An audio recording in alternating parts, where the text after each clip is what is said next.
Christine Kelly, bonjour. Bonjour. Alors vous avez passé la journée en Alsace pour superviser la couverture audiovisuelle réservée au référendum sur le Conseil unique. Est-ce que vous êtes satisfaite?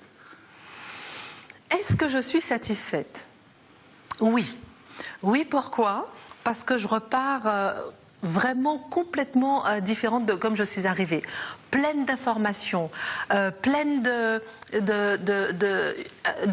d'enrichissement par rapport à la force, l'importance de ce référendum, avoir rencontré les différentes personnalités, avoir vraiment mis les deux pieds dans le plat, je repars vraiment satisfaite parce que je repars riche d'informations. Voilà. Alors ce scrutin est une première et il a fallu inventer de nouvelles règles. Comment avez-vous procédé?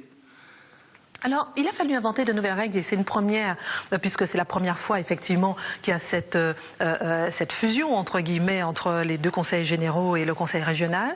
Mais pour nous, ce n'est pas une première pour un référendum. Alors donc pour nous, ce n'est pas forcément historique à ce point de vue-là, mais c'est très important pour nous ce référendum et je vais vous dire pourquoi. Parce que on sait qu'il aura en quelque sorte valeur test au niveau national, qu'il y aura peut-être d'autres régions et conseils généraux qui seront certainement intéressés. Et deuxièmement, parce que un référendum ne se traite pas tout à fait de la même façon qu'une élection classique. Oui, justement, alors le CSA n'a pas imposé un strict équilibre des temps de parole entre le oui et le non. Pourquoi ? Justement, parce que ce n'est pas de notre rôle.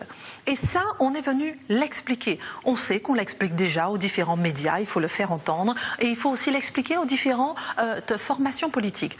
Le CSA a pour but de demander aux différents médias de donner un accès équitable aux différentes formations politiques en fonction de leur poids. La majorité, etc., etc.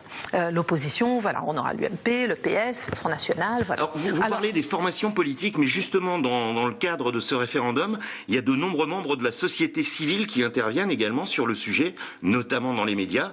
Est-ce que c'était pertinent de se limiter aux politiques ? Ah, mais tout le monde peut s'exprimer. Ça, tout le monde peut s'exprimer. En revanche, ceux qui sont décomptés, ce sont les formations politiques. C'est-à-dire que ce qui est important pour nous, c'est que les formations politiques puissent avoir accès. Ce n'est pas le oui et le non. C'est-à-dire qu'on ne demande pas aux chaînes d'avoir X oui et X non.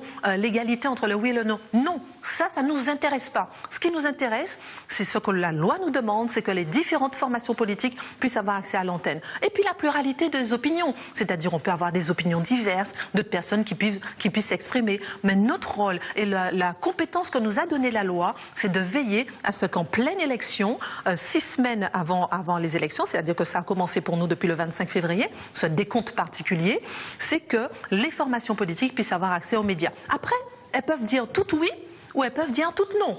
Ça, ce n'est pas de notre ressort. On a le cas dans un même parti et même dans un même département, les avis sont parfois divergents. Que recommandez-vous aux médias qui s'y perdent un peu pour gérer une telle situation?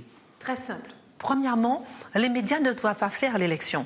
Les médias doivent représenter ce qui se dit sur le terrain. Deuxièmement, lorsque, par exemple, au sein d'un parti, par exemple, on a vu que l'UMP est pour le oui. Le PS est pour le oui.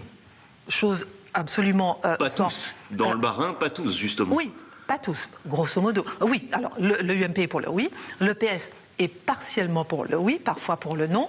Le Front National était pour le oui, ensuite pour le non. Enfin, oui au niveau local, non au niveau national. On regarde tout ça avec attention.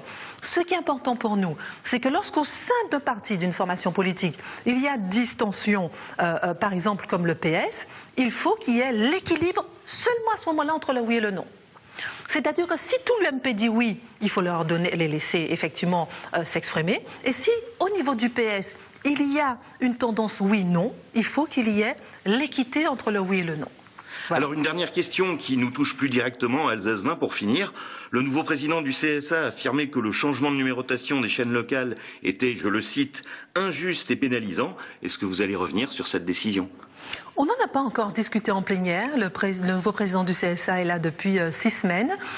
J'ai entendu effectivement lorsqu'il l'a dit, il ne l'a pas exprimé en plénière, il l'a dit lors de son audition. On n'en a pas encore discuté en plénière, donc je ne sais pas si le sujet sera remis sur le tapis. On verra. Christine Kelly, merci. C'est moi qui vous remercie.